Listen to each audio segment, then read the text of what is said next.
Welcome to स्नेहास teaching. तो कैसे आप सब? आई होप आप सब अच्छे हैं और अपना बहुत बहुत ध्यान रख रहे हैं। एक हफ्ते से भी कम है अगर, और एक हफ्ते है आपके पास, सीटेट समझ नहीं आ रहा कैसे क्लियर करना है, आपको चाहिए कि क्लियर हो ही जाए, तो गारंटीड मैंने बताया था, मैंने गारंटी दी है कि आपकी क्लियर होगी। अगर आप इस वीडियो पे पहली बार आए हो तो वो वाली वीडियो चेक करो, एक दिन पहले मैंने अपलोड की है, लास्ट वीडियो उसी की है। अब मैं आपको ये बता दूं कि प्रीवियस पेपर को कैसे सॉल्व करना है, क्योंकि अब अगर मान लो आपके पास 7 दिन है या 10 दिन है, कैसे आप सॉल्व करोगे प्रीवियस पेपर को जिससे कि आपका क्लियर हो जाए।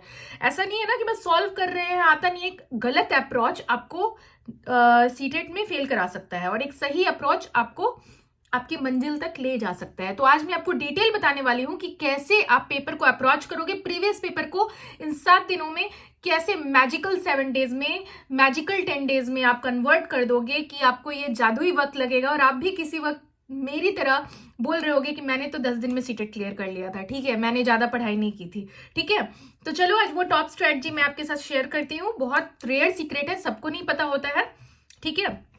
वैसे तो आम बात है, लेकिन मैंने जो अपने लिए मेरे लिए वर्क किया, हो सकता है दूसरे के लिए दूसरा तरीका वर्क किया, पर मेरे लिए बहुत वर्क किया और मैं आपको शेयर कर रही हूँ। ठीक है, चलो यहाँ देखो आप लोग। अब 2011 का पेपर मान लो आप सॉल्व कर रहे हो, ठीक है। 2011 में पेपर हुआ था, नहीं हुआ था, 12 में हुआ था, नहीं हुआ था, वो सब आप डिटेल चेक कर लेना। मैं बस अनुमान लगा के बता रही हूँ। मान लो 2011 का जून में पेपर हो रखा है, ठीक है। आपने 2011 का जून में पेपर लिया, पेपर 1 लिख देना है। ऊपर में क्या लिख देना है? पेपर, देखिए मैं आपको दिखा रही हूँ, पेपर 1 लिख देना है ऊपर में, ठीक है। नंबर्स दे देने हैं जितने, सीडीपी लिखना है, फिर सारे नंबर्स देने हैं 30 तक, ठीक है। जितने क्वेश्चन से उतने नंबर दे देने हैं। उसके बाद अब आप आंसर लिखना शुरू करोगे, ठीक है। 1 का मान लो बी आपको लगता है, 2 का सी लगता है, लिखना शुरू करोगे, ठीक है। आंसर देखना नहीं है, लिखना शुरू करोगे, ठीक है। उसके बाद आप मैथ्स लिखोगे, ठीक है। पहले आप सारा ये स्ट्रक्चर बना लो, फिर आंसर लिखना। मैथ्स लिख लोगे, फिर आप सोशल साइंस या एसएसटी जो भी आपका वो लिख लोगे, फिर हिंदी लिख लोगे, उसके नंबरिंग कर दोगे, इंग्लिश लिख लोगे, उसकी नंबरिंग कर दोगे।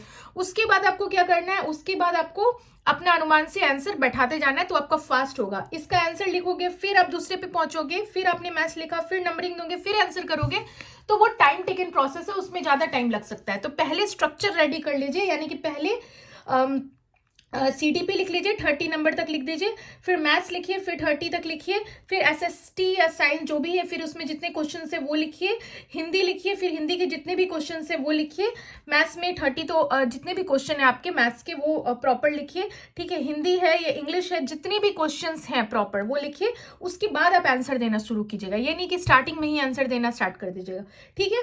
उसके बाद जब ये हो जाए, ठीक है, उसके बाद आप 2011 की पेपर मान लो कि दिसंबर में हुई है, सपोज इफ, ठीक है, दिसंबर में हुई है, तो दिसंबर के पेपर 1 आप लगाना स्टार्ट करेंगे, ठीक है। पेपर 1, अभी पेपर 2 पे हम नहीं पहुंचेंगे, ठीक है। पेपर 1 लगाना स्टार्ट करेंगे। 2011 की पेपर 1 हो गई आपकी खत्म, यानी कि जून की भी और दिसंबर की भी। मैं फिर से बता दे रही हूँ, हुई हो या ना हुई हो मुझे उससे फर्क नहीं पड़ता, मैं बस समझाने के पर्पज से आपको बता रही हूँ।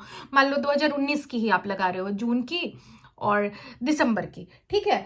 अब उसके बाद आप क्या करोगे? जब आपका सारा आंसर हो गया, अब आप स्टार्ट करोगे चेक करना, खुद से चेक करोगे। आंसर की शीट तो आपके पास होगी ही, उससे आप मिलाना शुरू करोगे। मान लो आपका 1 का डी सही है तो यहाँ पे टिक करोगे, 2 का सी सही है, टिक करोगे, 3 का सी डी गलत है, गलत करोगे, 4 का ई गलत है, गलत करोगे। उसके बाद आपको सीडीपी में कितने आए आप नंबर दोगे खुद को, खुद से। मान लो आपको सीडीपी में 24 आए 30 में, खुद से यहाँ पे नंबर बैठाओगे, ठीक है। 30 में 24 आए, आप नंबर बैठाओगे, हो गया आपका। उसके बाद आप मैथ्स में जितने आए मैथ्स के नंबर बैठाओगे, सोशल साइंस या एसएसटी इसमें जितने आए उसके नंबर बैठाओगे। उसके बाद आपके सीटेट में टोटल पेपर 1 में, जून के पेपर 1 में 150 में से जितने भी नंबर आए आप ऊपर में लिख लोगे, ठीक है। 150 में से जितने भी नंबर आए वो आप यहाँ पे मेंशन कर दोगे। मान लो कि आपको 100 आ रहे हैं, ठीक है, आप यहाँ पे मेंशन कर दोगे, ठीक है। तो आपको ये फील हो जाएगा कि अभी है। अगर मान लो आपको बहुत कम आ रहे हैं, मान लो आपको 70 आ रही है, ठीक है, घबराना नहीं है। फिर आप पेपर 2 दोगे, ठीक है। फिर आप 2012 का पेपर 1 दोगे, फिर 2015 का पेपर 1 दोगे, ठीक है। तो आप कहोगे मैम ये तो भाई बहुत टाइम टेकिंग प्रोसेस है, बहुत टाइम लगेगा। नहीं टाइम लगेगा, ट्रस्ट द प्रोसेस। नहीं टाइम लगेगा। आप क्या करना है आपको मैं बता दे रही हूँ। आप पूरे दिन आप अपना समय बांध लो, ठीक है। कितना ही टाइम लगेगा प्रीवियस पेपर सॉल्व करने में। मैंने बोला ना, ग्रंथ थोड़ी पढ़ना है आपको। ब्रेकफास्ट करो, क्योंकि यार 10 दिन में क्लियर करना चाहते हो, मेहनत तो लगेगा। बिना मेहनत का तो नहीं होगा। अगर बिना मेहनत का शॉर्टकट खोज रहे हो तो फिर सीटेट का सपना भूल जाओ, फिर मत करो यार। फिर अगले बार देखना कितनी सारी वैकेंसी आपकी इस बार निकल जाएगी फिर। तो अगर आपको भी अपने लिए कुछ बदलाव लाना है तो आपको ये मेहनत तो करना पड़ेगा। आप कहोगे नहीं बिना मेहनत के हो जाए, वो नहीं होगा। आपको 2023 तक की पेपर तो सॉल्व करनी ही पड़ेगी, ठीक है। तो 2011 का मैंने बता दिया, फिर 2012 के लिए बीच में बहुत साल सीटेट नहीं भी हुआ तो आपका वो भी मिस होगा। फिर जब पेपर 1 हो जाएगा आपका, जब सारे साल का आपने पेपर 1 अटेम्प्ट कर लिया, उसके बाद आप पेपर 2 अटेम्प्ट करना स्टार्ट करेंगे। पेपर 1 जब आपका सारा अटेम्प्ट हो जाएगा, सारे साल का आपने पेपर 1 अटेम्प्ट कर लिया है, उसके बाद आपको पेपर 2 में हाथ लगाना है, ना कि पेपर 1 फिर भूल जाओ। सारे का नंबरिंग देखो, खुद आपको इंप्रूवमेंट फील होगा कि अच्छा मैं यहाँ पे पेपर 1 की सीडीपी में मैंने जून वाले में 70 लाया, लेकिन 2000 मान लो सपोज इफ 20 के सीडीपी में मैंने 28 नंबर लाया सीडीपी में। आपको खुद ही फर्क दिखेगा। अब आपको टाइम बांटना है। अब आप 7 डेज को डिवाइड कर दो, 7 डेज का एक रूटीन बनाओ, ठीक है। डेज लिखो, या 10 डेज, जितने दिन भी बचे हैं सीटेट में वो डेज यहाँ पे लिखोगे। मान लो संडे, हैंडराइटिंग गड़बड़ हो तो माफ कीजिएगा क्योंकि मैंने एक हाथ से कॉपी पकड़ी है।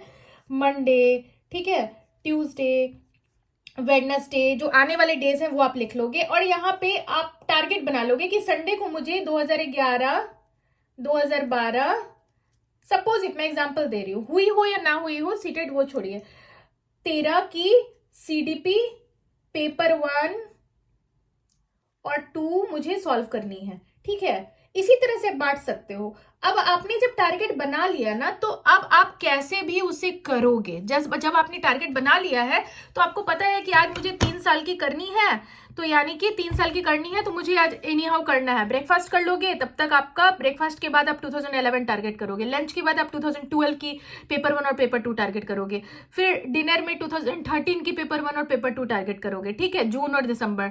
तो इस तरह से अगर आप ईयर वाइज टारगेट बना लोगे, पर डे का, संडे का, मंडे का, ठीक है, ट्यूसडे का, ईयर वाइज अगर आपने टारगेट बना लिया है, ठीक है, तो जाके आपको बेनिफिट आपको देखने को मिलेगा और आपकी प्रॉपर प्लानिंग होगी। कोई भी एग्जाम बिना प्लानिंग के एग्जीक्यूट नहीं होती। आपको प्लानिंग बनाना होगा कि संडे को मैं ये सब ईयर की करूंगी, और ईयर में दोनों मंथ शामिल होते हैं। अगर 2 बार सीटेट हो रखा है उस साल तो आपको दोनों बार करना है।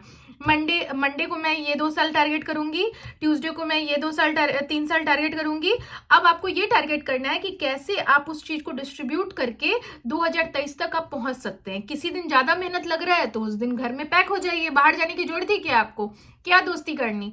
जब सारे दोस्त ना सब लोग काम तभी देंगे जब आपका करियर बन जाएगा। तो अभी आप अपने आप को समय दीजिए। अगर आपको लग रहा है ज्यादा समय लग रहा है तो लेकिन अगर 10 दिन में क्लियर करना है, कमिटेड हो खुद से, तो आपको ये चीजें तो करनी पड़ेंगी, ठीक है। खुद को ही मार्क्स दीजिए, बस 2023 तक सॉल्व कर लीजिए, मजे से जाइए सीटेट दीजिए। और क्लियर नहीं हुआ तो आप आके कमेंट करना मुझे कि मैम मैंने आपकी स्ट्रेटजी अपनाई फिर भी क्लियर नहीं हुआ, तो मुझे खुद लगेगा कि यार क्यों नहीं हुआ। क्योंकि मुझे पूरा भरोसा नहीं, मुझे यकीन है कि जो स्ट्रेटजी मैंने आपको अभी बताई ऐसे क्लियर होगा, ठीक है। तो आप ये चीज करो, ठीक है। और उसके बाद फिर रिजल्ट का वेट करो, क्योंकि आपको फिर जब रिजल्ट क्लियर होगा ना, उस वक्त आपको खुद ही में प्राउड होगा कि मैंने कितने फास्ट इस चीज को किया है। जिस चीज का आंसर नहीं पता हो, प्रीवियस पेपर में कोई ऐसा क्वेश्चन है जिसका आंसर नहीं पता हो, आप तुक्का ही मार लीजिए, लेकिन जब आंसर मिलाइए तो उस समय आपको सही आंसर याद हो जाना चाहिए उस चीज का, ठीक है। और आपको खुद देखने को मिलेगा कि आने वाले साल दर साल जो है क्वेश्चंस रिपीट हुए हैं, ठीक है। तो इस चीज को आप फॉलो कीजिए। आई होप कि आपको आज की वीडियो से बहुत हेल्प मिला हो। अगर हेल्प मिला हो तो लाइक करके जरूर जाना।